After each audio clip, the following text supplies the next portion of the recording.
네, 여러분 반갑습니다. 율법서 이해 제자원 두 번째 시간으로 오늘 좀 시작을 할 텐데요. 어, 네. 지난주에 제가 녹화를 안 해가지고요. 어, 강의 끝나자마자 똑같이 제가 한 시간 더 했어요. 그래서 녹화로 보신 분들은 그게 실시간이 아니었고 다시 녹화한 영상이었다. 그래서 제가 오늘 시작하기 전에 녹화 버튼부터 누르고 시작하고 있습니다. 어쨌든 어, 참, 저도 오랜만에 이렇게 온라인으로 또 강의를 하다 보니까 또 이제 좀, 잘 못한 부분이 있었는데, 어쨌든, 내용이 있어서 참 고민을 많이 했고, 특별히 오늘 이 시간이 좀 이번에 재자원을 하면서 좀 특별하게 좀 기획한 부분이었는데, 어쨌든 한번 잘 진행을 한번 해보겠습니다. 일단 제가 기도하고, 시작하겠습니다. 하나님 아버지, 말씀을 통하여서 우리에게 참 빛이 되어 주시고, 우리 가운데 예수 그리스도의 이름을 알아 또 생명을 얻게 하시니 주님 감사를 드립니다. 이 생명은 추상적인 것도 아니고, 지적으로 우리의 깨달음만 건드는 것이 아니라 우리의 전 인격을, 우리의 과거와 현재와 미래와 우리의 인지와 삶이 닿아 있는 모든 부분을 주님께서 거듭나게 하시고 새로운 생명으로 옷 입혀주신 것을 다시 한번 기억합니다. 이 감사함으로 주님을 더 알아가는 이 일에 자원하여 또 기쁨으로 동참하신 모든 성도님들에게 이 시간이 참으로 하나님을 알아가는 귀한 시간 되게 해 주옵시고 그 즉시 우리의 삶에 대한 귀한 삶의 지혜와 또 보물을 발견하는 그런 귀한 시간 되게 하여 주시옵소서. 특별히 성경의 첫 시작인 율법서 모세오경을 통하여서 하나님께서 이 땅 가운데 어떻게 임하시고 어떻게 계획하셨으며 또 어떻게 언약 백성들을 이끌어 가시는지를 또 예수 그리스도의 시각 안에서 예수 그리스도 안에서 발견하기를 원합니다. 율법서 공부하는 이 시간들을 주님 은혜로 채워주시고 우리 각 성도님들의 지금 현재 온라인으로 접속해 있는 그곳에 성령 하나님 우리를 하나로 묶어주시고 함께하여 주옵소서. 예수 그리스도의 이름으로 기도합니다. 아멘. 네, 오늘은 이미 말씀드렸던 사항으로 온전한 그리스도라는 책을 프리뷰하는 시간을 갖겠습니다. 일단은 안내할 사항들이 좀 간단하게 조금만 말씀을 드리면, 어, 아마 오늘은 이제 지난주에 이메일을 못 받으셔가지고 강의를 실시간 못 들어오신 분들이 좀 계셨었는데, 오늘은 뭐 거의 다 들어오신 것 같고요. 혹시 여기 계신 분들 중에서도 앞으로 이제 강의를 진행하던 중에 뭐 개인 사정상 또는 뭐 불가피한 상황으로 실시간에 강의를 참여하지 못했을 경우에 그 강의를 녹화를 해서 나중에 좀 팔로우업을 할 수 있도록 전달을 해드립니다. 그래서 팔로우업을 하시면 좋겠고 웬만하면 제가 이거는 뭐 학점을 드린다기보다는 끝까지 우리 같이 완주합시다라는 이제 의미이기 때문에 여러분 실시간에 강의 참여하지 못하신 분들은 추후에 강의를 확인하시고 저한테 뭐 봤습니다. 뭐 한마디만 해도 저는 오케이예요. 그런데 이제 강의를 나중에 제가 봤는데요. 이런 걸 느꼈습니다. 이러면은 제가 훨씬 더 풍성하게 이제 커뮤니케이트 할 수 있겠죠. 그래서 주일에 얼굴 보시면서 얘기하시면은 굉장한 큰 기쁨이고 뭐 이메일이든 카톡이든 제가 나중에 팔로우업 했습니다라고 하시면은 어, 우리가 온라인 강의로 진행을 하지만 어느 정도 또 많이 보완이 될 것 같습니다. 네, 그래서 그렇게 좀 팔로우를 해주시면 좋겠고요. 모세오경, 1독은 뭐, 제가 제일 중요한 과제라고 말씀을 드렸습니다. 그래서, 어, 창세기부터 신명기까지, 여러분이 여러분의 스케줄대로, 뭐, 또는, 뭐, 개역개정 성경이 아니고 뭐 영어 성경으로든 뭐 또는 뭐 다른 어떤 방법으로든 나는 뭐 이독하겠다, 삼독하겠다 상관없다. 다 정말 좋고요. 여러분이 여러분의 스케줄대로 이번 강의를 하는 기간 내에 모세오경 5권을 완독해 주시면 좋겠습니다. 각자 다 잘 하시리라 생각하고 이미 일독에 대한 경험들이 있으시기 때문에 뭐 잘 하시리라 제가 뭐 전혀 걱정하지 않습니다만 이게 도움이 되시라는 의미에서 이 가이드북을 아마 많이 구입하셨을 거예요. 그래서 읽어가시는 스케줄마다 여러분이 이렇게 좀 내용을 확인하시면 되겠습니다. 그래서 이미 뭐 창세기 읽고 계시는 분들은 이 가이드가 이미 다 아는 내용일 수 있고 굉장히 그 간단한 요약일 수 있어요. 그렇긴 하지만 전체를 이제 조망한다는 의미에서 여러분이 여기서도 많이 뭐 이렇게 필기도 하시고 뭐 여러 가지 다양한 방법으로 여러분이 사용하시면 좋겠습니다. 그리고 이 책의 이제 장점이라고 한다면 뭐 이미 그 사용해 보신 분들 있으시겠지만 그 안에 이제 QR코드가 있어서 특히 뭐 이제 각 권의 창세기 개관, 인트로라든지 그런 부분들은 굉장히 잘 만들어져 있습니다, 영상이. 그래서 간단하면서도 그리스도 중심적인 시각을 잘 만들어 놨기 때문에 여러분이 뭐 모바일로든 QR코드로든 뭐 이렇게 하실 수도 있고 또는 QR코드가 익숙하지 않으신 분들은 유튜브에서 리딩 지저스라고 이렇게 서칭을 하시면 채널이 뜹니다. 그래서 거기에서 여러분이 이렇게 찾아서 보셔도 괜찮을 것 같아요. 그래서 여러 가지로 여러분이 활용을 하시면 되겠고, 어, 네, 그럼 되겠습니다. 그리고 뭐 미리 말씀드렸습니다만 온전한 그리스도 오늘 프리뷰할 이 책에 대해서는 독서 감상문을 4월 30일까지 마지막 강의 하는 날까지 여러분이 제출을 해주시면 그걸로 강의 수료를 하도록 하겠습니다. 그래서 독서 감상문을 뭐 어떻게 써야 될지 그 부분들은 제가 차차 좀 안내를 해드릴 수 있을 것 같고 9번째 강의를 일부러 좀 이 책의 내용을 리뷰하는 내용으로 좀 이렇게 구성을 했기 때문에 충분히 잘 따라오시면은 충분히 하실 수 있다라고 생각을 합니다. 뭐 여러분 뭐 알려주십시오. 뭐 또 여러 가지 어려운 사항들이 있으시면.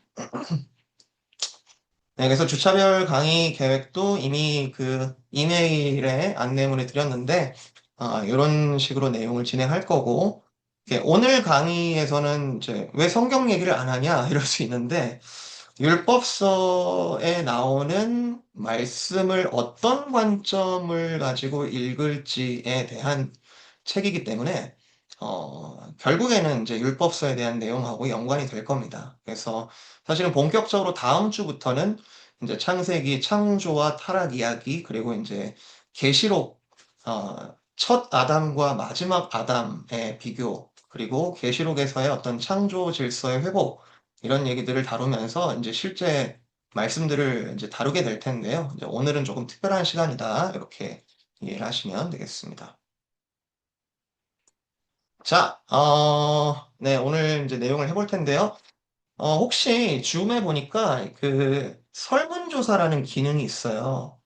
이렇게 폴이라고 아마 이렇게 기능이 있을 것 같은데요. 그 설문조사에 제가 그 강의 중에 혹시 질문이 있으시면 올려달라 뭐 이렇게 만들어 놓긴 했어요.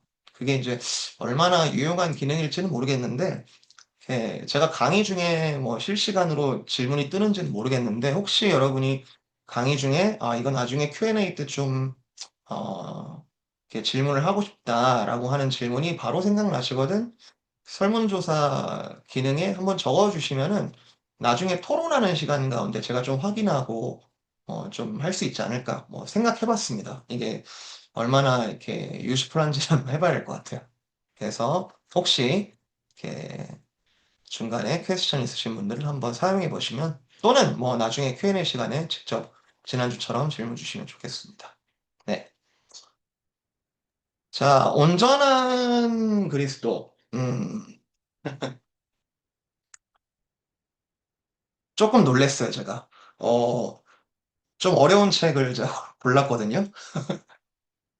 엄청 고민을 많이 하고, 어, 그래서 이 두 번째 시간을 활용해서 여러분에게 좀 배경 설명 이런 것들을 좀 상세하게 잘 해야겠다라고 이제 계획을 하고 지난주에 이제 책을 사시는, 예, 제 마음도 잘 모르고 여러분이 막 책을 즐겁게 사시는 걸 보면서 다음 주에 저한테 막 욕을 하시지 않을까 뭐 이런 너무 어렵다고 막 혹시 뭐 이럴까 봐 그런 걱정을 잠깐 했었는데요. 생각보다 여러분들이 뭐 한 주도 안 됐는데 이 책의 앞부분을 읽는데 이렇게 좀 보물을 발견하는 하는 것 같다. 그리고 진짜 좀 이렇게 내가 고민하던 문제였다. 이런 피드백들을 좀 들었습니다. 그래서 제가 많이 참 감사했고 이번에 저도 정말 잘 도와드려서 이 책을 통해서 여러분이 좀 귀한 보물들을 좀 발견하면 좋겠다라는 생각이 들었어요. 그래서 오늘 한번 좀 같이 나눠볼 텐데요. 어, 한번 45페이지 펴보시겠습니까? 45페이지. 이미 읽으신 분들은 뭐 오늘 뭐 내용이 조금 이제 쉽게 이해가 되실 것 같고요. 아직 책을 못 읽으신 분들도 너무 걱정하지 마시고 오늘 보신 이 강의를 바탕으로 해서 책을 좀 따라가시면 좋겠는데요. 45페이지가 이제 챕터 2의 시작입니다. 챕터 2에 시작하면서 앞으로 네 가지 쟁점을 이렇게 몇 장에 걸쳐서 파헤쳐 보겠다 이런 얘기를 하고 있습니다. 저자가. 그러면서 이제 네 가지 쟁점이 뭐냐 하면 1번 하나님의 은혜의 복음과 그 복음을 만인에게 제시하는 것에 대한 쟁점. 그리고 또 하나는 복음과 율법주의에 관하여 다루겠다. 또 세 번째는 복음과 율법 폐기주의에 대해서 다루겠다. 네 번째는 복음과 구원의 확신의 관계에 대해서 다룰 예정이다. 이렇게 이야기를 하고 있습니다. 자, 손에 껴놓으시고, 목차로 한번 넘어가 보실래요? 목차. 음. 네, 책 앞부분에 목차에 보시면, 총 챕터가 11개가 나오는데요. 어, 지금 방금 제 챕터 2의 첫 장에서 얘기한 네 가지의 쟁점이, 지금 여러분 보시는 PPT에 2장과 3장은 첫 번째 문제를 다루고 있고요. 이렇게 복음의 본질에 대하여, 이렇게 은혜에 대해서 나누는 챕터가 2장과 3장 내용이고요. 그리고 복음과 율법주의, 그리고 복음과 율법 폐기주의에 대한 내용을 다루는 챕터가 4장부터 8장까지의 내용이 되겠습니다. 그러니까 네 가지 쟁점 중에 두 번째, 세 번째에 대한 내용이죠. 그리고 복음과 구원의 확신에 대한 이제 마지막 쟁점은 이 책의 챕터상 9장과 11장에 대한 이야기가 되겠습니다. 9장에서부터 11장에 대한 이야기. 그래서 그냥 읽으시면 조금 헷갈리고요. 요 네 가지 쟁점에 대해서 이야기하는 책이구나라고 여러분이 일단 구조를 파악해 놓으신 다음에 이 첫 번째 쟁점이 2장, 3장, 그리고 두 번째, 세 번째 내용이 4장부터 8장, 그리고 9장부터 11장이 마지막 쟁점이구나. 근데 이번에 제가 이 복음과 율법에 관한 관계에 대해서 중점적으로 다룰 내용들은 1, 2, 3번입니다. 그러니까 4번은 중요하지 않다라는 뜻은 아니에요. 4번도 이제 신앙생활에 있어서 우리가 가지고 있는 구원에 대한 확신이 이 복음과 어떤 관계를 맺는가도 개별적으로 굉장히 중요한 주제인 건 맞습니다만, 이번 강의에서 좀 포커스하고 있는 복음과 율법에 관한 내용들은 주로 어, 책 처음부터 8장까지의 내용이 되겠습니다. 그래서 당연히 책을 전체 다 읽으시는 게 뭐 사실 디저트까지 쫙 먹는 건데 메인 디쉬라고 한다면은 요 이제 하이라이트 된 부분들을 여러분이 중점적으로 소화를 하시면 제가 의도한 그 내용들을 좀 여러분이 파악하시겠다라고 생각이 듭니다.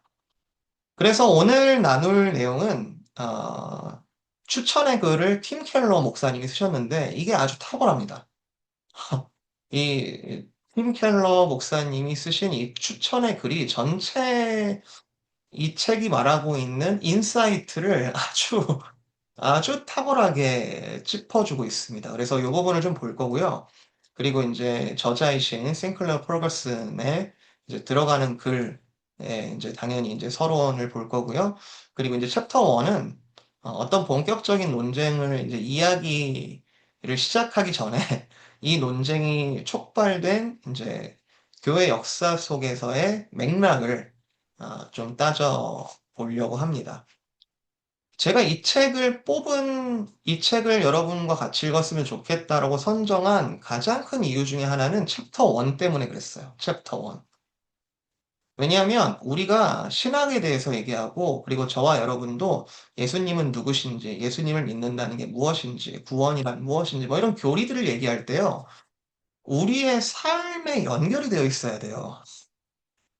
그러니까 우리의 삶의 역사와 떨어져 있는 교리는 우리의 삶의 역사와 떨어져 있는 진리는 그냥 탁상공론이 되기가 너무 쉽고요. 그냥 그런 얘기들은 그냥 학자들끼리 뭐 서로 이제 글씨 가지고 싸우는 이제 그런 이야기가 되기 쉽고요. 그러니까 그런 얘기 들어보셨어요? 신앙이 없는 신학. 신앙이 없는 신학. 그런데 이제 여러분들이 신학에 대해서 또는 이제 내가 하나님에 대해서 알아가는 지식들은 여러분도 많이 그렇게 얘기하실 텐데 여러분이 경험에 기반하는 경우들이 많잖아요. 왜냐하면 하나님께서 우리의 경험을 통하여서 하나님이 어떤 분이신지를 알려주는 개별적인 역사들을 하고 계시기 때문에 구원을 적용하는 우리의 삶의 히스토리 가운데 하나님께서 말씀하고 계시는 부분들이 있다. 자, 그래서 율법과 구원에 대해서 이 복음과 율법에 대해서 이야기를 할 때에도 우리가 성경이라는 그 안에서도 어떤 아브라함, 뭐 이삭, 야곱 어떤 그 족장들의 히스토리와 컨텍스트를 가지고 우리가 하나님이 어떻게 하셨는가 간접적으로 보고 있지만 그 일들이 교회 역사가 갑자기 2000년을 뛰어넘어서 4000년을 뛰어넘어서 우리 가운데 그냥 이렇게 해석되어지는 것이 아니라 교회 역사 가운데 이런 디테일한 일들 가운데 하나님이 역사하셨다. 라는 것이 훨씬 더 우리가 이 주제에 대해서 실감나게 이해할 수 있는 아주 중요한 맥락이라는 생각이 들었습니다. 300년 전의 스코틀랜드 이야기가 우리가 처음 보는 이야기일 수도 있어요. 그런데 하나님께서 교회 역사 가운데 아주 디테일한 그 순간들, 그 곳곳에 하나님께서 중요한 논쟁들과 이런 갈등들을 통하여서 복음을 드러내시는 작업들을 했다라는 것이 오늘날 2026년 살고 있는 우리의 현대 가운데서도 하나님이 여전히 일하시구나라는 기대감을 갖게 한다라는 생각이 들었습니다. 그래서 이게 교회 역사 가운데 일어난 일이다라는 것을 여러분에게 꼭 보여주고 싶었어요. 그래서 맥락이 없는 진리는 없고요. 진리는 반드시 맥락에 연결돼야 됩니다. 여러분도 여러분의 삶 가운데 하나님께서 일하신 것들을 정리해 나가잖아요. 그죠? 네, 그래서 좀 같이 보면 좋겠다라고 생각했습니다. 자, 그래서 핵심은 4장부터 8장까지의 이야기인데요. 율법주의와 율법 폐기주의가 무엇인지 그 본질을 우리가 파헤치는 게 목적인데 이 율법주의와 율법 폐기주의에 대한 내용은 곧 은혜라는 주제하고 아주 밀접하게 연결이 됩니다.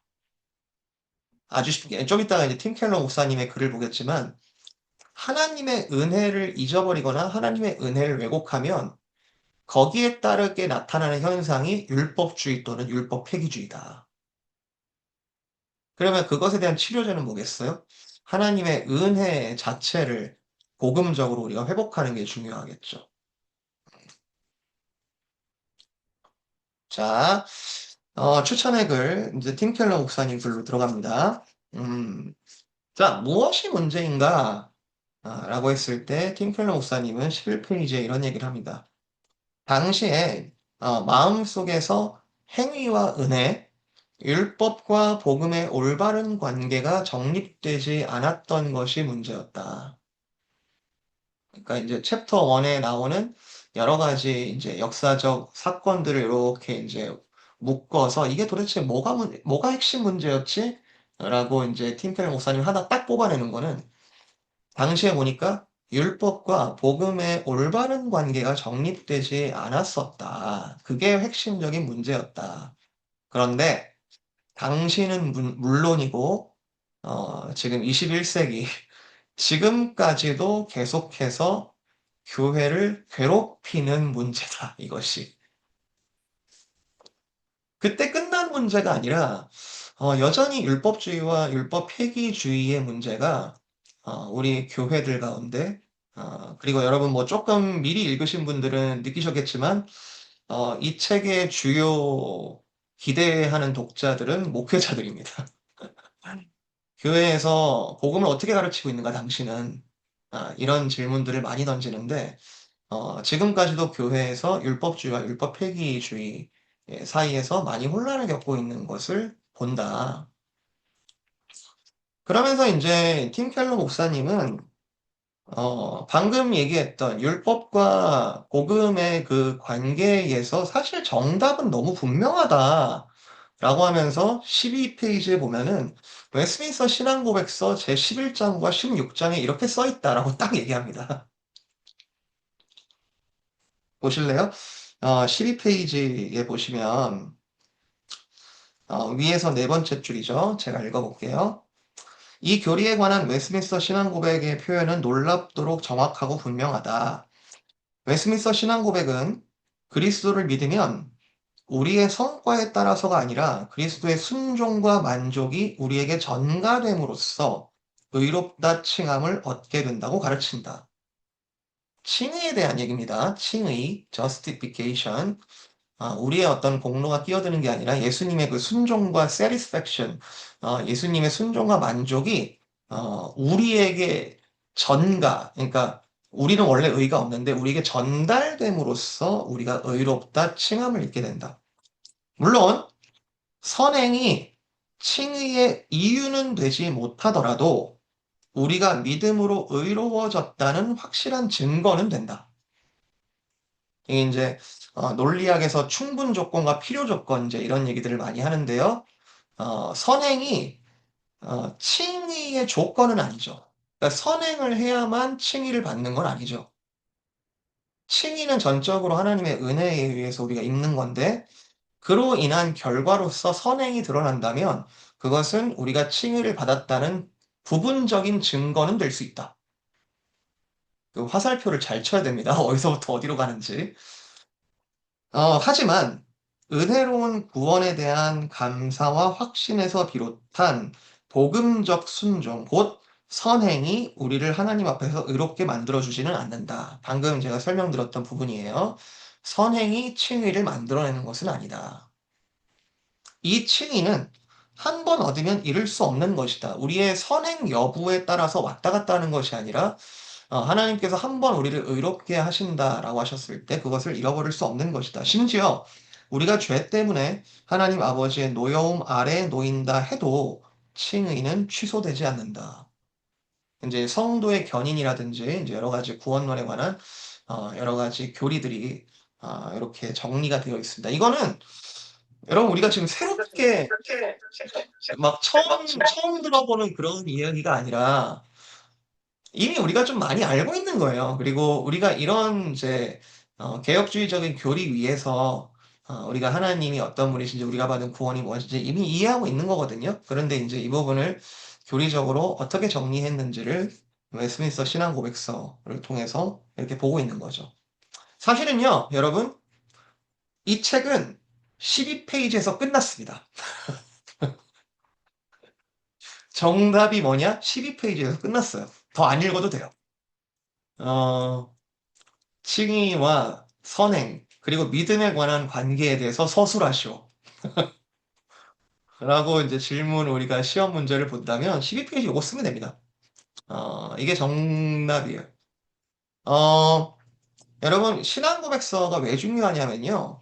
우리가 신앙에 있어서 여러 가지 이제 하나님에 대한 지식을 우리가 총체적으로 알아야 되는데 한 번에 우리가 입지를 못하고 날로 날로 성화되어져 가면서 하나님에 대해서 알아가는 부분이 있잖아요.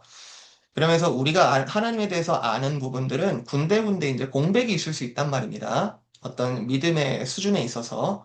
그러면은 그 부분에 대해서 질문이 들 때, 가장 손쉽고 빠르게 하나님의 뜻을 알 수 있는 지름길이 신앙 고백이에요. 그래서 우리 IGM에서 아이들 캐테키즘 교육하는 거예요. 그거 지름길 알려주는 거예요.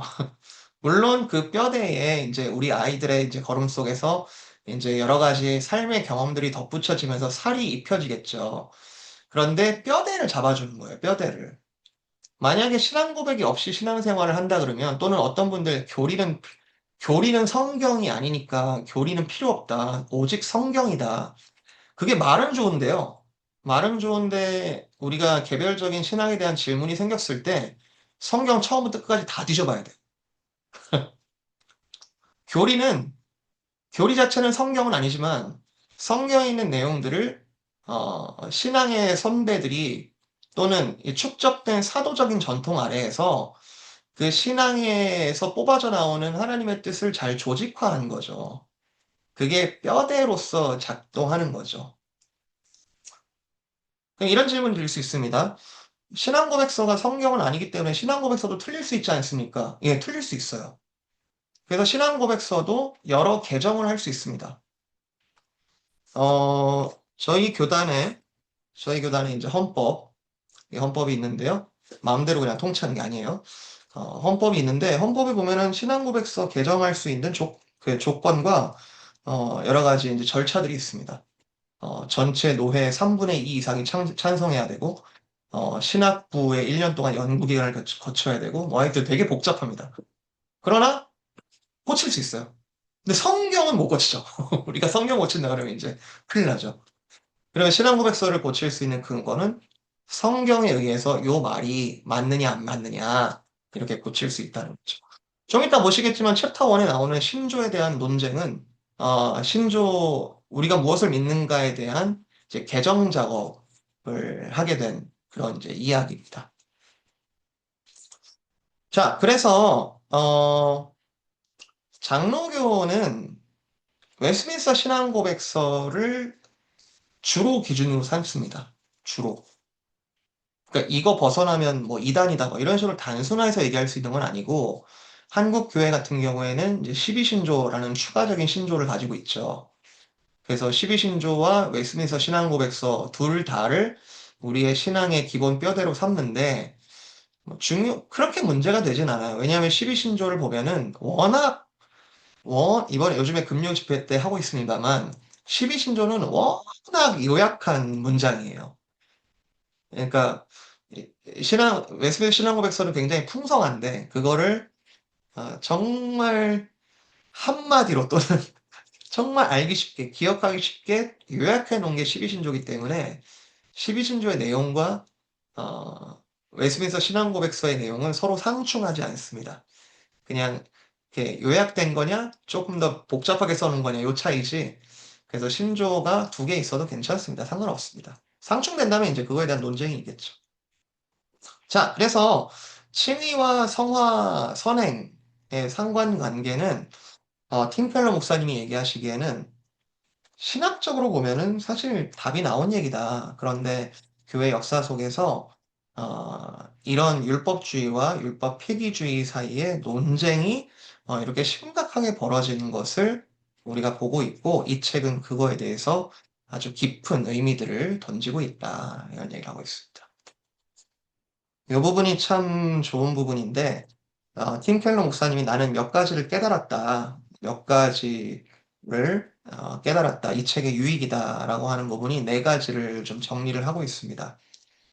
첫 번째는 율법주의와 율법 폐기주의. 아직 이게 뭔지는 우리가 본격적으로 안 읽고 있습니다만, 어떤 경향이라는 거를 이렇게 팀 켈러 목사님이 정리를 해놓으셨는데, 율법주의와 율법 폐기주의는 단순히 내가 어떤 걸 지지한다, 내가 어떤 교리적인 입장을 가지고 있다, 그 이상이다. 율법주의적이다. 그 사람이 율법주의적이다. 또는 그 사람이 율법 폐기주의적이다. 라고 하는 것은 그 사람의 마음의 태도와 그 사람의 행동과 인격과 성경을 읽는 방식 등 모든 것에 영향을 미치고, 모든 것이 종합된 결과물이다. 몇 가지 예를 듭니다. 이게 나중에 이제 4장부터 8장까지 내용이 굉장히 디테일하게 설명이 될 텐데요. 율법주의는 이런 경향을 가진다. 과도하게 질투를 하고, 사소한 문제에 대해서 과민하게 반응하고, 실수를 절대 용납하지 않는 태도, 또는 이제 우리가 흔히 말하는 표현으로 완벽주의 같은 부분이 있을 수 있겠죠. 그리고 편협한 의사 결정과 같은 것들. 이런 율법주의의 경향이 있고, 율법 폐기주의는 그냥 나는 율법은 다 필요 없다고 생각해. 그렇게 단순하게 볼 수 있는 것이 아니라 어느 정도 기독교의 문화들을 수용하는데 기독교로 가장한 세속적 복음의 형태를 교묘하게 결합하고 타협하고 받아들이는, 수용하는. 그러니까 최종 결정, 어떤 삶의 형태의 결정의 최종 결정권자가 하나님의 어떤 기준이 아니라 나에게 있는 거죠. 그래서 이거는 내가 수용 가능한데 이거는 내가 수용하지 않겠어. 하나님이 이런 거는 내가 하나님으로서 인정할 수 있는데 이런 거는 내가 하나님으로 인정할 수 없어. 그리고 선행이라는 것은 이렇게 하나님께서 우리를 은혜로 구원하시는 것에 대한 기쁨의 반응으로서 거룩을 추구하는 모습인데 그것이 교묘하게 어떤 의무 어, 그런 거 있잖아요. 해야 되는 건 아는데 하기가 싫어.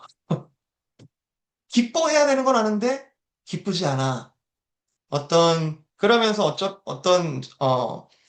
뭐, 우리가 체면이라든지 다른 사람들의 나를 둘러싸고 있는 기독교적인 문화의 프레셔라든지 그 안에서 의무와 기쁨이 미묘하게 전부 다 분리된다라고 말할 수 없는데 어떤 부분에 있어서 미묘하게 분리되는 현상 같은 것들이 율법 폐기주의의 경향이라고 볼 수 있겠다. 이 책을 읽으면 당신은 이것을 발견하게 될 것이다. 율법주의와 율법 폐기주의는 단순한 신학적인 논쟁이 아니라 우리가 복음적으로 살아가는 데 있어서 어떤 바로미터가 되는 그리고 우리의 삶의 모습을 설명해 줄 수 있는 어떤 근본적인 문제임을 발견할 수 있을 것이다. 자, 그런데 이 책에서 놀랍게 주장하는 것은 율법주의와 율법 폐기주의는 같은 뿌리를 가지고 있다. 이게 다른 원인에 있어서 발생하는 것이 아니라 같은 뿌리를 가지고 있는데 모두 하나님의 사랑과 은혜를 믿지 않는다. 챕터 2와 3에 하나님의 은혜를 먼저 다루는 이유입니다.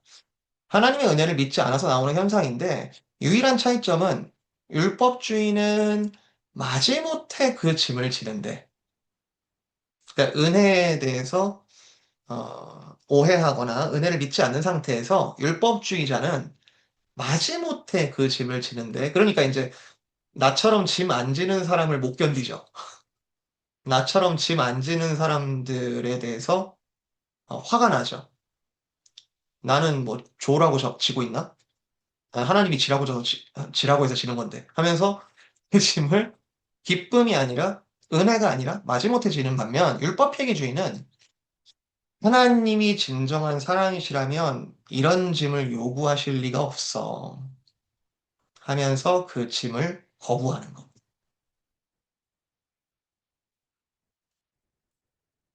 3번 또 연결된 얘기인데요. 같은 뿌리이기 때문에 예를 들어서 율법주의자를 치료하는 방법으로 아니야, 우리는 이제 더 이상 율법이 중요하지 않아. 신약은 복음이야. 예수님께서 우리에게 자유를 주셨어. 하면서 율법 폐기주의를 조장하는 쪽으로 치료를 한다 그러면 그거는 치료가 아니다. 그거는 또 다른 잘못된 이야기를 낳는다. 반대로 율법 폐기주의자에게 야, 너 그렇게 살면 안 돼. 너, 하나님이 원하시는 건 이게 아니야.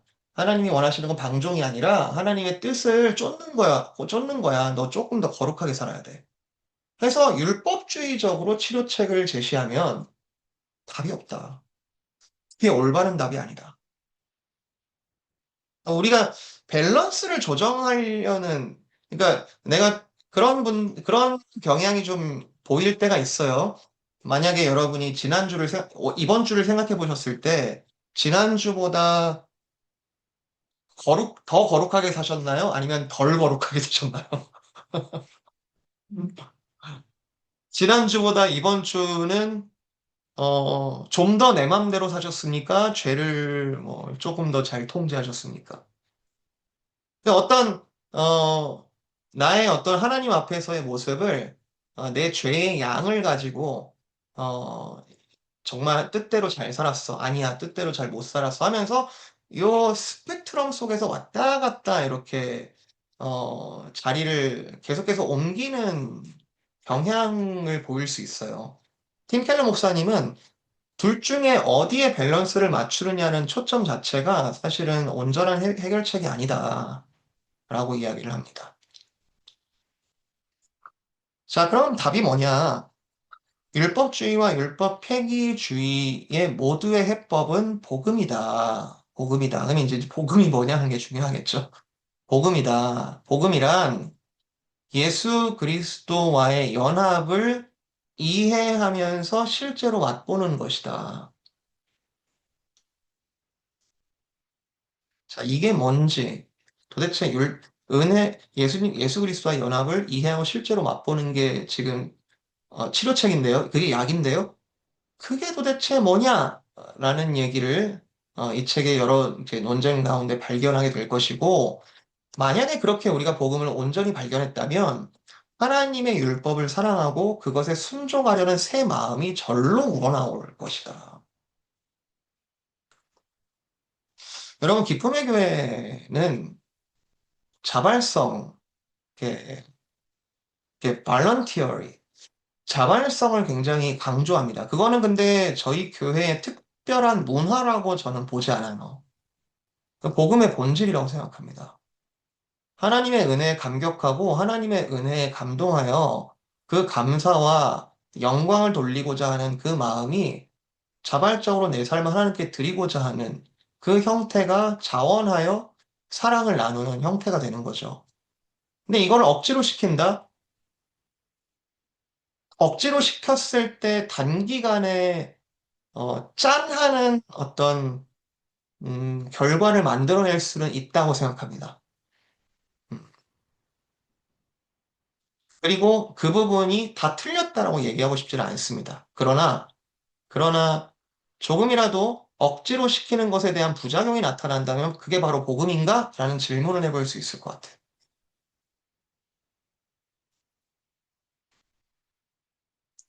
그래서 팀 켈러 목사님은 이렇게 얘기하죠.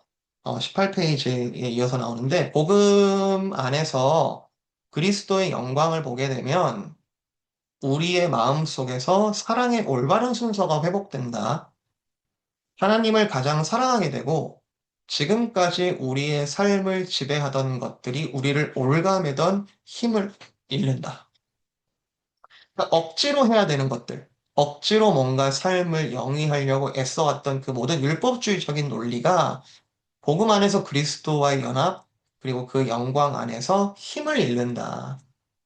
그게 가장 강력한 힘이 아니구나. 어, 제가 자주 이렇게 좋아하는 비유인데요. 그 이솝우화일 거야, 아마. 이렇게 해와, 해와 바람인가요? 이렇게 누가 빨리 옷을 벗기는가? 누가 저 사람의 빨리 옷을 벗기는가? 했을 때 막, 이렇게 바람이 엄청나게 막, 찬바람을 막, 이렇게 막, 바람을 세게 불면은, 이렇게 옷이 벗겨지고 막, 이렇게 기대를 가지고 막 하는데, 결국에는 해가 이기죠. 따뜻하고 뜨거운 바람으로 그걸 벗게 하죠. 이것이 진정한 성화다. 단 복음 속으로 깊이 들어간다는 것은 단순히 하나님이 우리를 받아주시고 용서해 주셨다는 사실만을 계속 되새기는 것만이 아니다. 여러분 맞습니까? 아직 저는 이 율법주의와 율법 폐기주의의 이 함정이 우리의 삶을 되게 깊숙하게 지배해 왔다라고 저는 생각하거든요. 그리고 저도 그런 영향 속에서 많이 고민도 했었고, 실패도 많이 했었던 것 같고, 지금도 완전하다라고 할 수는 없겠고, 왜냐하면 세상은 이 두 가지에서 왔다 갔다 하거든요. 어, 해야만 해. 아니야, 다 벗어버려. 요거 사이에서 계속 왔다 갔다 하거든요. 대표적인 게 그리스 철학에서 스토아파, 에피쿠로스 학파가 있죠. 예, 뭔가 이렇게 진리에 원래 있는 것을 붙잡으면서 이거를 꼭 지켜야만 해. 어떤 도덕주의적인, 정확하게 지켜야만 돼 하는 쪽과 쾌락주의, 어떤 인간 본성의 자유함을 아주 극도로 강조하는. 근데 계속 왔다 갔다 합니다. 요 논쟁. 그리고 사실 기독교인들도 복음을 만나지 않는다면, 복음 안에 완전히 들어가지 않는다면 계속 왔다 갔다 하는 게 당연한 모습일 거예요. 이거는 제 안에서도 발견한 모습이고 아마 여러분의 삶 가운데서 또는 여러분이 관찰하는 부분에서 더 많이 발견할 수 있으실 거라 생각이 듭니다. 그래서 이 책의 제목은 율법과 복음 뭐 이렇게 지어야 될 것 같은데 이 책의 제목은 The Whole Christ, The Whole Christ, 온전한 그리스도라는 제목을 가지고 있습니다. 이 율법주의와 율법 폐기주의의 치료책은 그리스도라는 복음에 있다.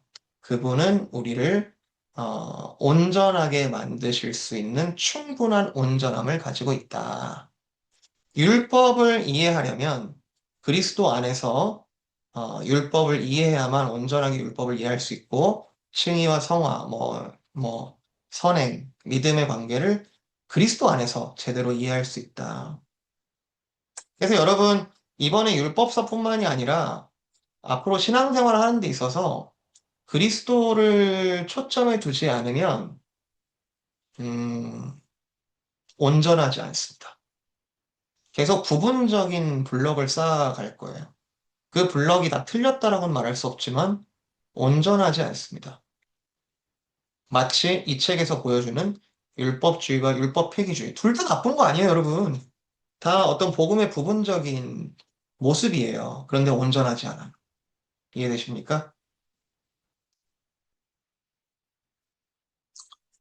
자, 싱클레어 펄거스는 들어가는 말에서 이렇게 이야기를 하고 있습니다. 22페이지에 나오는 표현인데요. 이 책은 어떤 책이냐? 이 책은 그냥 아주 심플하게 보면 18세기에 대두되었던 신학적이고 목회적인 문제를 현재의 틀에서 집중적으로 조명한 책이다. 그냥 담백하게 내가 그렇게 얘기할 수 있다. 그런데 1980년에 이 퍼거슨 교수님이 이제 미국의 인디애나폴리스 한 목회자 세미나에 이 주제로 이제 초청을 받아서 이렇게 함께 참여한 적이 있는데 그때 다뤘던 이 주제는 생각보다 깊은 어떤 복음의 본질에 대한 나누는 그런 주제였고 그 영향력이 아주 강력했다. 그리고 실제로 내가 관심이 있었던 것은 이 복음을 제대로 만났을 때에 나타나는 색깔이 있다. 이 펄거슨 교수님은 색깔이라고 표현하셨는데, 저는 고린도 후서에 보면은, 그리스도의 향기라, 그리스도의 냄새라 그런 말 하잖아요. 이게 그리스도의 복음이 있는 곳에는 눈에 잘 안 보인다 하더라도 분명하게 감각되는 것들이 있거든요. 근데 여기서 봤을 때, 실제 삶을 변화시킨 현상들이 있었다. 그 중에 하나가, 여기에 이제 이 논쟁의 중심에 서 있었던 토마스 보스턴이라는 그 목사님의 목회 현장 가운데 그 교회가 변화되는 것을, 실제로 복음 가운데 변화되는 것이, 드러났고, 그리고 여기 이런 표현이 있어요. 분별력이 있는 하나님의 백성은 그것을 보면 정확히 말로 표현하지는 못해도 분명히 알아본다. 여러분 그런 게 있죠. 우리가 신앙 안에서 분명히 그런 게 있죠. 어, 복음을 제대로 못 만났을 때는 별의별 온갖 것들을 다 갖다 놔도 정확하게 표현이 안 되는데 그리고 여기 진짜 있는 거야? 잘 모를 때가 있는데 복음은 너무 심플하고 단순한데 그 가운데 본질이 누구나 감각되어질 수밖에 없는 그런 강력함이 있어요. 이 논쟁은 여러 가지 복잡한 컨텍스트를 갖고 있음에도 불구하고, 복음에 대한 본질을, 어, 그 당시에, 그리고 앞으로도 내가 기대하고 있다. 이 얘기를 통해서. 자, 아까 우리 강의 전에 우리, 권사님께서 질문을 해주셨는데, 매로라는 단어가 도대체 뭐냐? 매로라는 단어. 어, 챕터 1에서 조금 더 이제 이렇게 컨텍스트를 보겠습니다만, 어, 25페이지에 보면은 메로라는 단어가 옥스포드 영어 사전에 이런 뜻을 가지고 있다라고 아주 친절하게 어, 퍼거슨 교수님이 이렇게 갖다 붙여놨습니다. 근데 이게 의미가 있는 게요.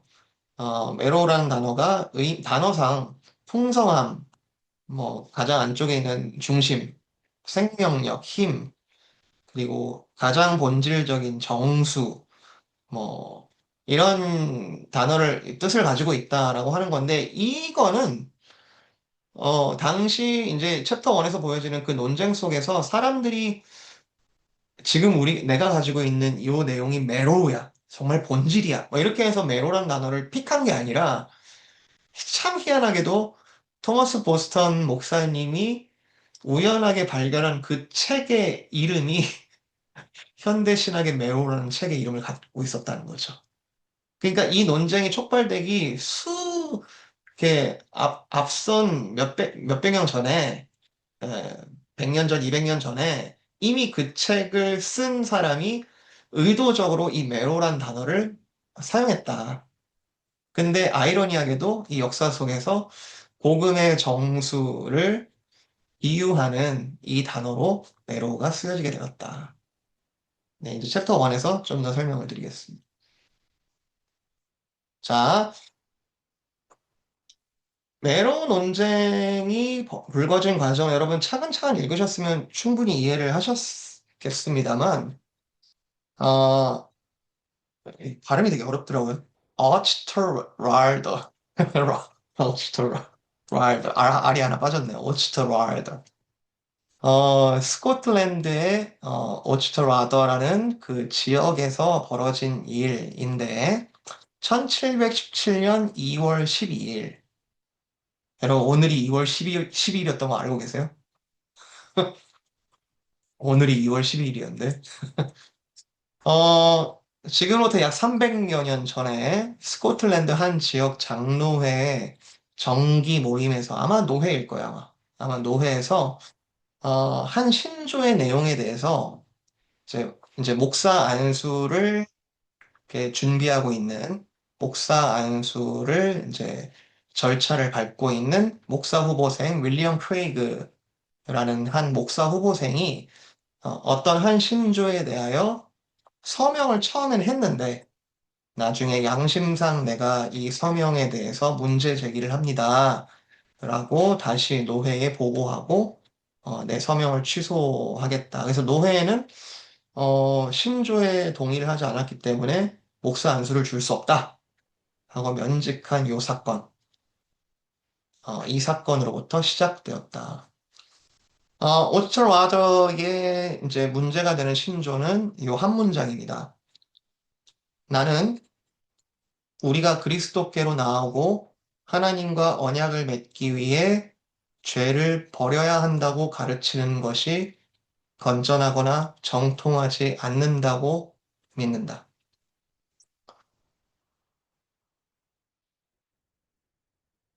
여러분, 이 글이 이해가 되세요?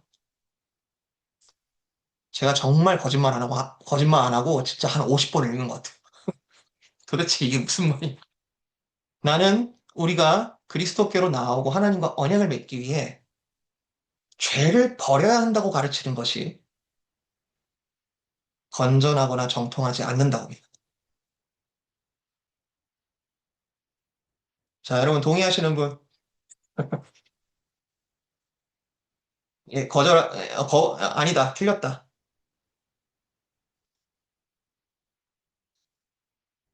이래서 참 말은 쉽지가 않아요. 이 말의 정확한 의미를 전달한다는 게 이게 쉽지가 않은데, 어, 제가 50번 이상 이 표현을 읽었다는 것 자체가, 이 표현이 굉장히 애매함을 담고 있기 때문에 그렇습니다. 여러 가지로, 의미를 생각해 볼 수 있어요. 이게 여러 문장에서 문자적으로 가지고 있는 의미가 있고요. 그리고 그 문자적으로 그 문장이 가지고 있는 의미가 분명하지 않을 때는 반드시 그 문장이 쓰여진 배경, 컨텍스트와 같이 읽어야 되거든요. 제가 생각할 때 이 문장은 아마 종교개혁 당시에 또는 청교도라든지 개혁주의적인 어떤 운동이 있었을 때에 로마 카톨릭을 중심으로 하는 공로주의 또는 어떤 구원에 있어서 선행을 강조하는 소위 이제 율법주의적인 그런 경향에 대해서 반발하는 반작용으로 만들어진 신조라고 저는 보여집니다. 틀린 건 아니에요. 틀린 건 아닌데 지금 이제 챕터 1에서 보겠지만 이걸 가지고 이제 많은 문제들이 이제 발생했다. 여러분 저랑 따질 생각하지 마세요. 책 읽으세요. 나는 우리가 그리스도께로 나아오고 하나님과 언약을 맺기 위해 죄를 버려야 한다고 가르치는 것이 건전하거나 정통하지 않는다고 믿는다. 이것에 대해서 윌리엄 크레이그는 서명을 했다가 나중에 이 신조에 좀 문제가 있습니다. 제 의견을 좀 얘기하고 싶습니다라고 이제 요청을 했다가 노회에서는 이 윌리엄 크레이그에 대한 설교 자격을 박탈했습니다. 당신이 설교하는 것은 건전하지 않다. 그런 생각을 가지고 그런 믿음을 가지고 설교를 하는 것은 우리가 승인할 수 없다. 이에 대해서 이 윌리엄 크레이그 또는 혼자가 아닐 수도 있겠지만 총회에 항소를 했고 스코틀랜드 총회에서는 신조에 대한 문제를 제기했습니다.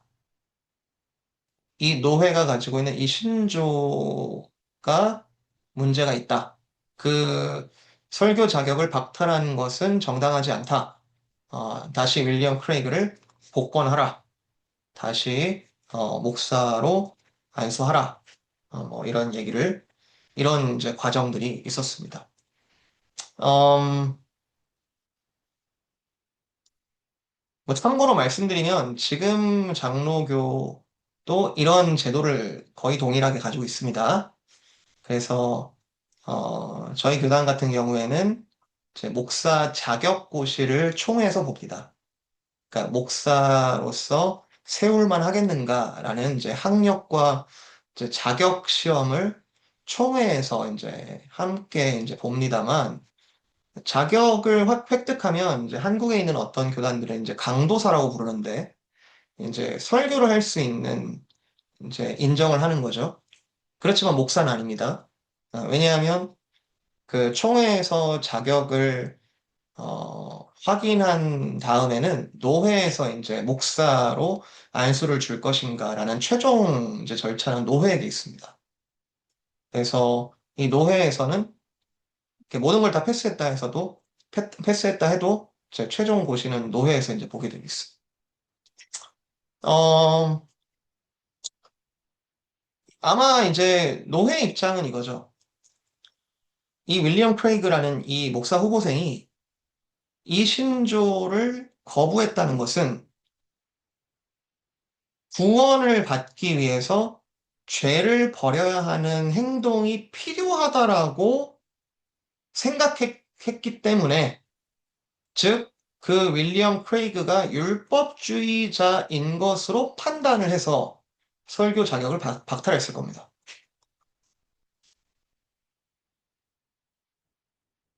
그러니까 죄를 미워하는 것을 가르치지 않는다? 너는 죄를 버려야 한다라고 가르친다라고 넌 믿는다? 넌 율법주의자야. 이렇게 된 거죠. 그런데 이 목사 후보생과 총회 입장은 이미 이 노회의 신조에 죄를 버려야 한다는 것을 무시함으로써 율법 폐기주의적인 요소가 있다라고 판단한 거죠. 그래서 노회 신조가 건강하지 않다. 노회의 신조는 마치 안티노미안, 율법을 필요 없는 것처럼 해석할 수 있는 여지를 만든다. 율법 폐기주의. 그러니까 서로 이제 문제가 있다라고 이제 보는 거예요. 자, 토머스 보스턴이라는 이제 인물이 등장하는데 이 사람이 주인공은 아닙니다만 이 논쟁에 있어서 아주 탁월한 역할을 하게 됩니다. 토머스 보스턴은 청교도인데요. 청교도라고 이제 불리는데, 스코틀랜드의 유명한 이제 청교도 목사이자 교회 지도자입니다. 이분의 이제 대표작이 인간 본성의 사중 상태라는 아주 고전이에요. 이 청교도 신학에 있어서 당시에는 이제 책이 없는 사람이 없을 정도로 굉장히 이제 고전이고 개혁주의 인간론, 인간이란 어떤 존재인가를 설명할 때 이제 꼭 이렇게 빼놓지 않는 아주 중요한 클래시컬한 이제 책입니다. 그러니까 인간의 사중 상태가 있다. 타락하기 전 상태, 타락한 후의 상태, 중생하여 거듭난 상태, 영혼의 단계에 들어간 상태. 이거 네 단계가 있다. 그러면서 이제 타락 전 상태는 죄를 지을 수도 있고 안 지을 수도 있는 상태. 그리고 이제 타락한 후의 상태는 죄를 지을 수밖에 없는 상태. 죄를 안 지을 수 없는 상태. 이제 중생한, 이제 은혜로 중생한 사람은, 죄를 지을 수도 죄로부터 거듭나, 죄로부터 자유함을 얻어, 죄를 짓지 않을 수 있는, 가능성이 생겼으나 여전히, 이미와 아직이라는 차원에서 죄를 지을 수도 있는 상태. 마지막 이제 영화의 단계에서는 더 이상 죄를 짓고 싶어도 지을 수 없는 상태. 이렇게 이제 어떤 인간의 본성의 어떤 이제 성경적인 상태에 대해서 아주 탁월하게 이제 분류를 한 이제 청교도시인데요. 근데 이제 이 책에서의 맥락에서는 이분이 이제 소위 메로우맨이라고 하는 이 그룹의 가장 핵심적인 역할을 하시게 되었다.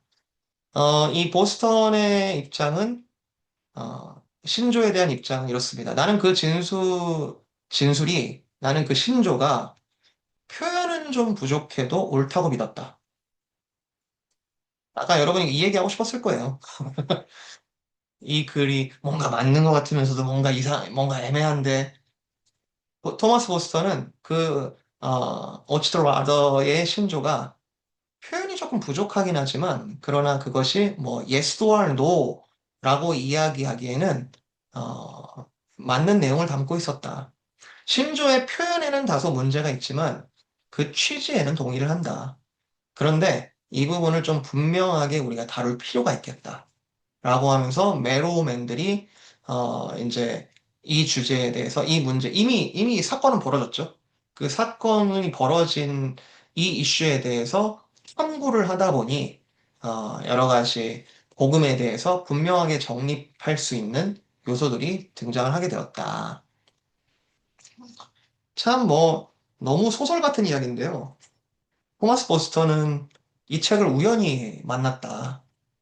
어, 어느 성도 집에 갔는데 우연히 책을 하나 집었는데 현대 신학의 메로우라는 책이었고 그 책을 그냥 한번 그냥 쓱 읽어봤겠죠? 읽어봤는데 야, 이 엄청난 책을 내가 발견했구나 하면서 깊이 그 책을 탐구하기 시작했다.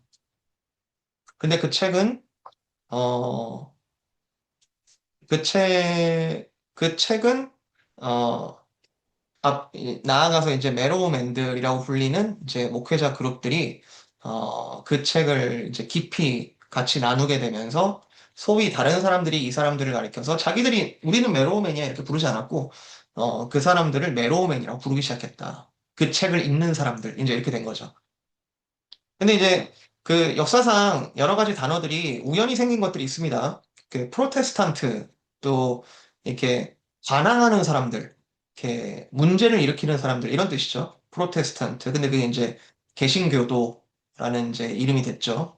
그러니까 로마 카톨릭의 입장에서 볼 때는 저 항상 문제만 만드는 사람들, 시비 일으키는 사람들, 프로테스탄트 이렇게 부르다가 그게 이제 단어가 굳어졌고 퓨리탄도 쟤는 너무 순진해. 너무 순수한 것만 찾아. 그 퓨리탄이 된 거죠. 그래서, 어떤 청교도들, 이제, 복음의 순수성을 지키고자 신대륙으로 또는 이제 여러 가지 청교도적인, 운동을 했던 그 사람들의 이름이 이렇게 붙었는데, 메로우맨도 좀 비슷한 상황이었다. 그래서 스코틀랜드 총회는 이 메로우맨에 대해서 반발하고 그 책을 금지하기 시작했다.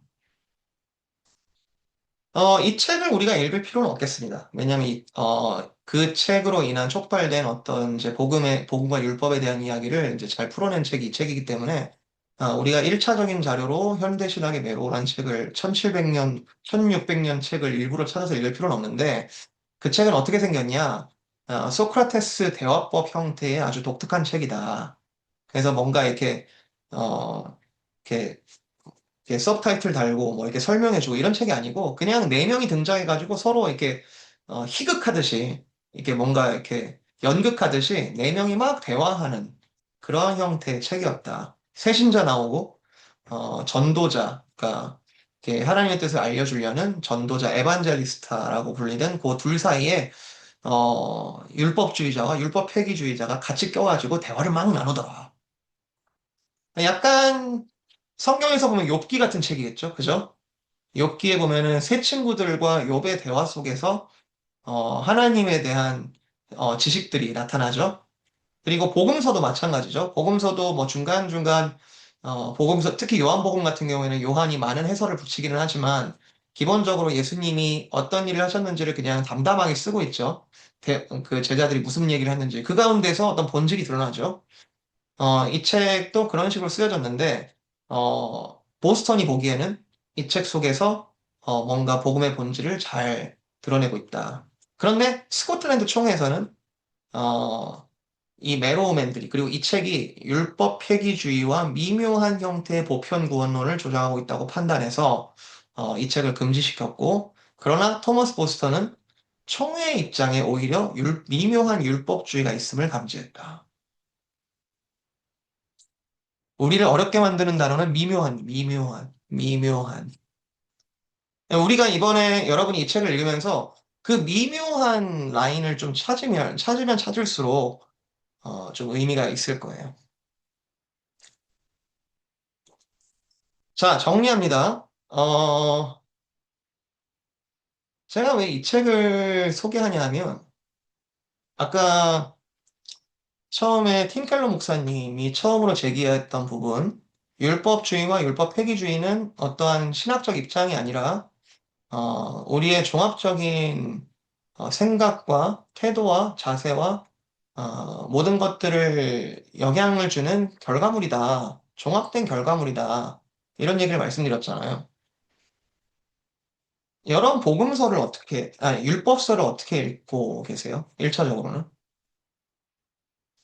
율법서에, 어, 여러분이 어떤 부분들은 율법주의적으로 읽고 어떤 부분은 율법 폐기주의적으로 읽고 혹시 그러고 계시지는 않는지.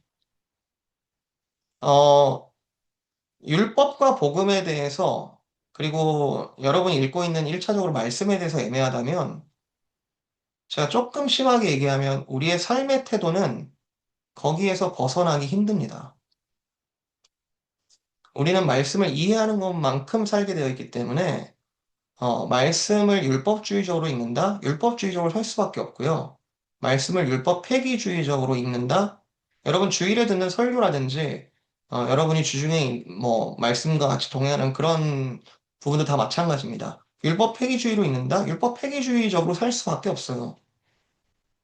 그러니까, 말씀을 얼마나 읽느냐보다 더 중요한 건 말씀을 어떻게 읽느냐거든요. 소위 이런 예를 들어볼게요. 왜 이렇게 율법주의적으로 서로를 판단하고 세상을 판단하고 이렇게 서로 심판할까요? 또는 왜 이렇게 율법에 담긴 하나님의 뜻을 우리는 취사 선택을 하고 있을까요? 심지어 여러분이 교회에서 어, 저희 교회는 좀 덜한 것 같아요. 근데 어떤 교회의 직분이라든지 이런 부분들을 계급으로 이해하고 계급에 따라서 서로 다른 의무가 지워져 있다. 율법주의적이죠. 또는 율법 폐기주의적이죠. 다른 저 직분자는 이런 의무를 져야만 해. 율법적이죠. 율법주의적이죠. 그런데 나는 임직자가 아니므로 나는 저 정도는 저 정도의 의무를 지지 않아도 돼. 율법 폐기주의적이죠. 여러분, 짐이라는 거는 소명이라는 것은 이렇게 주시냐 안 주시냐의 문제가 아닙니다. 각자 절대적으로 주시는 거지 비교할 얘기가 아니에요. 그죠? 저 사람이 많이 받는다고 해서 나한테 피해가 오는 것도 아니고 저 사람이 덜 받는다고 해서 내가 화낼 것도 아니에요. 하나님께서 각자 사랑하시고 각자 주시는 소명인 건데 왜 율법주의적으로 또는 율법 폐기주의적으로 서로를 보고 있죠?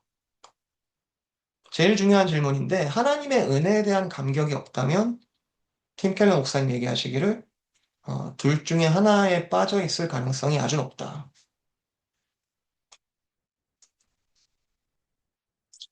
모세오경에서 하나님의 명령을 많이 볼 겁니다. 하나님이 이렇게 하라 저렇게 하라. 때로는 그 명령의 이행 여부에 대해서 심판하시는 하나님의 행동, 하나님의 결과에 적인 행동도 바로바로 나타날 때도 많아요. 여러분 그 명령들에 대해서 제 얼마나 무게감을 갖고 있냐보다 더 중요한 것은 그 안에서 하나님의 성품을 발견할 수 있느냐는 거죠. 그게 의무로 다가오고 있다면 많은 분들이 레위기를 의무의 책으로 많이 읽으시는 것 같아요. 레위기의 어떤 하나님께서 어, 유대인들에게 이스라엘 백성들에게 지워주시는 그 율법의 짐들이 야 힘들었겠다. 난 지금 태어나서 다행이다. 음, 의무의 말씀으로 읽거나 은혜의 말씀으로 읽거나 둘 중 하나밖에 없습니다. 여러분 레위기의 말씀이 하나님의 성품을 발견할 수 있는 은혜의 말씀을 읽힌다면요.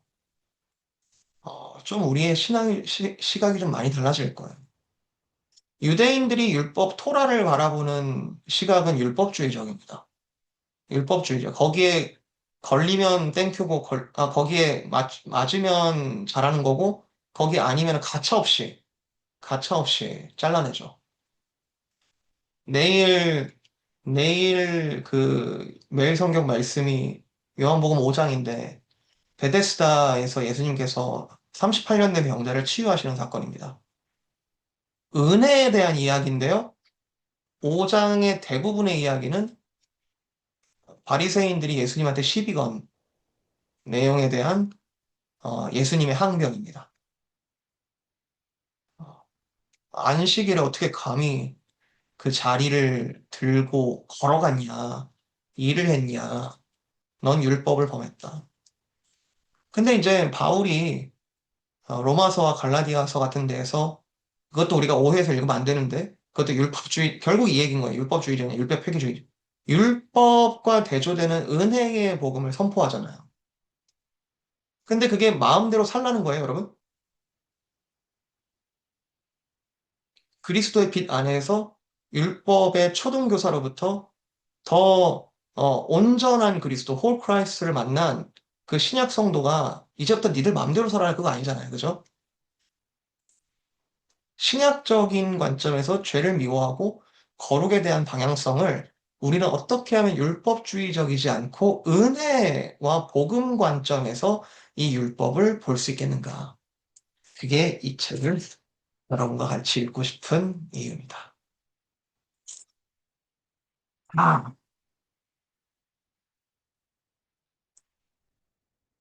보편적인 여러분이 이미 알고 계시는 부분이 있을 거예요. 그래서 그렇지만 이번에 책을 읽으시면서 이미 알고 계시는 걸 조금 더 명철하게 좀 정리해보는 시간이 되었으면 좋겠고요.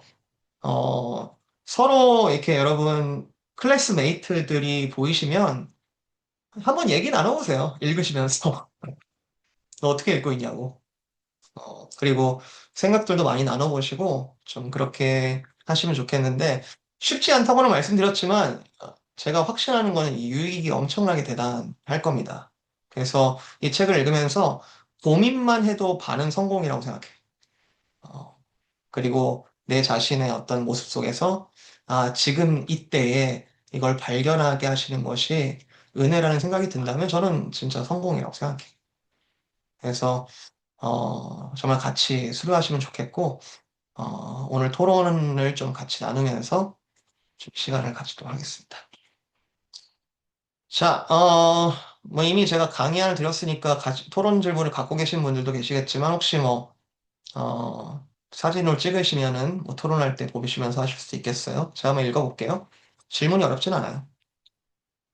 1번, 현재 당신이 생각하고 있는 율법주의와 율법회계주의는 뭡니까? 내가 속한 신앙 공동체 여러 범위 속에서 이제 나 자신에서 발견해내는 게 있을 수 있고, 나의 가정 속에서, 예를 들어서 배우자와의 관계, 자녀와 부모와의 관계 속에서 율법주의와 율법 회귀주의가 발견되는 것은 무엇이냐? 또는 교인 간의 관계 속에서 내가 우리 교회 내에서 교인을 바라볼 때, 또는 다른 교회 교인을 바라볼 때, 뭐 이렇게 여러 가지 속에서 발견되는 것, 또는 비교인과 교인이 아닌 분들과의 어떤 선교적이고 전도적인 관계 속에서 발견되는 율법주의와 율법 회귀주의는 무엇입니까? 제가 가로 붙여놨죠. 이거 중요한 말이에요. 아직 책을 다 안 읽었기 때문에 자유롭게 얘기하셔도 괜찮겠다. 네. 뭐, 틀려도 괜찮아요. 근데 내가 느껴지는 어떤 율법주의와 율법 회귀주의가 뭐가 있을까? 두 번째, 시간이 된다면 율법서, 모세오경에서 나타난 율법들이 많을 텐데 그 율법들에 대한 당신의 태도는 어떻습니까? 예를 들면 십계명 같은 게 있죠. 십계명 같은 이제 도덕법이라고 이야기하는데 십계명 같은 것들은 여러분이 어떻게 받아들이고 계십니까? 또는 이제 율법에 보면은 세부적인 제사법 같은 게 있죠. 의식법이라고 부르고 또는 이제 목축이라든지 우리 목축을 잘 안 하니까 당시의 어떤 사회적 상황을 고려해야 되는 규례들, 시민법이라고 부르는데 이런 말씀들은 여러분이 어떻게 알고 있습니까? 이런 율법들이 예수님과는 어떻게 연결될 수 있는 걸까요? 이런 부분들을 좀, 시간에 나눠보면 좋겠다. 네, 뭐, 자유롭게 좀 얘기를 나누시면 좋겠어요. 네, 제가 이제 좀 한번, 네, 저번처럼 좀 그룹을 만들어 드릴 테니까요. 좀 자유롭게 얘기를 나누시고, 제가 중간중간에 잠깐, 이렇게 여러분의 그룹에 나타났다 하더라도 놀라지 마시고, 이렇게 편하게 좀 대화 나누시면 좋겠습니다. 자, 제가 한번 나눠볼게요, 한번.